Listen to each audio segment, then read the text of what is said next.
বলছি ট্রেন্ডিং ছবির কথা। এই ট্রেন্ডিং ছবিগুলো কিভাবে তৈরি করা হয় সেটাই আজকে আপনাদের সাথে শেয়ার করব। অনেকেই জানেন না এই ছবিগুলো কিভাবে এডিটিং করতে হয়। তো চলুন আজকে আমি আপনাদেরকে শিখিয়ে দিই এই ছবিগুলো আমি কিভাবে এডিটিং করলাম। যে কোনো একটা ব্রাউজারে প্রবেশ করতে হবে। আমি এটাতে গেলাম, যাওয়ার পরে এখানে আপনাকে টেকলিন সার্চ করে লিখতে হবে। আমি যেহেতু এটা করেছিলাম তার জন্য আমার এটা দেওয়া যাচ্ছে।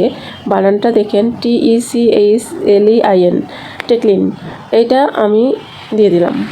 তারপরে এখানে আছে দেখেন হচ্ছে কি এখানে ওদের যে মিডিয়া আছে সেটাতে প্রবেশ করতে হবে। করার পরে এখানে গিয়ে আপনি সিলেক্ট করবেন আপনি কীভাবে কোন পোস্টটা এডিটিং করতে চাচ্ছেন। ওখানে যাবেন, যাওয়ার পরে আপনি যে পোস্টটা এডিট করতে চাচ্ছেন সেরকম একটা পোস্ট নেবেন। আমি এটা নিলাম।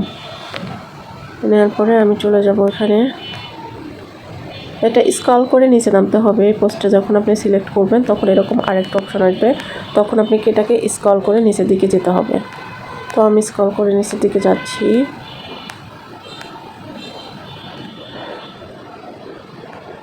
তাই দেখেন স্ক্রল করে নিচের দিকে আসার পরে এই যে লেখাটা পাবেন।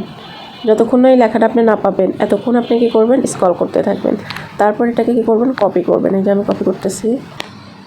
তো এটাকে লেখাটাকে চাপ দিয়ে ধরে কপি করে নিতে হবে ঠিক এই পর্যন্ত। নেওয়ার পরে এটাকে আমি কপি করলাম। করার পরে এই যে লেখাটা আছে না, এই লেখাটা ক্লিক করবেন। তারপরে আরেকটা অপশন চলে আসবে, এইটাতে ক্লিক করে দিবেন।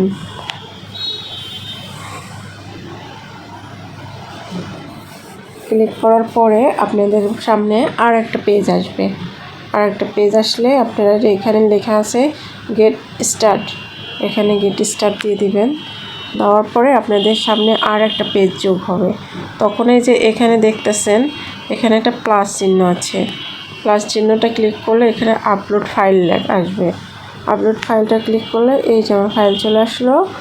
তো তারপরে আমি এখানে গেলাম, এই 3 ডটে ক্লিক করলাম। 3 ডটে ছবি তো সবসময় অ্যালবামেই থাকে, তাই না? তো আমি অ্যালবামটাই ক্লিক করলাম। করার পরে আমি এখান থেকে ছবি নিব, যে কোনো একটা ছবি নিলেই হবে। তো আমি এখান থেকে মনে করেন যে হচ্ছে এই ছবিটা নিলাম। তো এই ছবিটা নেওয়ার পরে আমি এখানে আসলাম। নেওয়ার পরে এই যে আমি যে লেখাটা কপি করেছিলাম সেটাকে পেস্ট করলাম। পেস্ট করার পরে এই যে এখানে এটাকে দিয়ে দিলাম।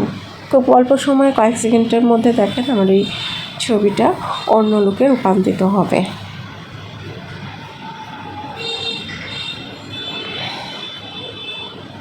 একটু অপেক্ষা করতে হবে কারণ এটা একটু সময় তো লাগবে, তাই না? যেহেতু ছবিটা হচ্ছে একটু অন্য লুকে চলে আসবে। যেহেতু এখানে অলরেডি হয়ে গেছে গেটিং ইমেজ। এই যে দেখেন হয়ে গেছে, আমার এই ছবিটা হয়ে গেল, তাই না? তো এই যে ছবির উপরে আবার ট্যাপ করবেন। ট্যাপ করলে এখানে যে ডাউনলোড আছে, ডাউনলোডে গিয়ে অলরেডি এটা ডাউনলোড হয়ে গেছে, এটা গ্যালারিতে চলে গেছে। তো আপনারা এই ট্রেন্ডিং ছবিগুলো এইভাবে তৈরি করতে পারেন। এইভাবে তৈরি করলে আপনারা বুঝতে পারবেন যে আসলে ছবিগুলো কত ভালো লাগে। দেখেন আমার এই ছবিটা কিন্তু। এবার আমি হচ্ছে আপনাকে গ্যালারিতে যাই। আমি এটা রেখে গ্যালারিতে গেলাম। এই যে গ্যালারিতে কিন্তু আমার ছবিটা চলে এসেছে, দেখেছেন? এই হচ্ছে আমার ট্রেন্ডিং ছবি তৈরি হয়ে গেল। তো আপনারা এইভাবে ট্রেন্ডিং ছবিগুলো তৈরি করতে পারেন। আর ট্রেন্ডিংয়ে যে ছবিগুলো থাকে, ট্রেন্ডিংয়ে থাকা যে কোনো জিনিসই হচ্ছে আপনার মানে যে করলেই ওটা ভাইরাল হওয়ার সম্ভাবনা থাকে। তো আমরা যেহেতু কাজ করতেছি সেহেতু আমাদের তো হচ্ছে এইভাবে কাজ করতে হবে, তাই না? ওকে, সবাই ভালো থাকবেন। আজকের ভিডিও এ পর্যন্তই। আল্লাহ হাফেজ।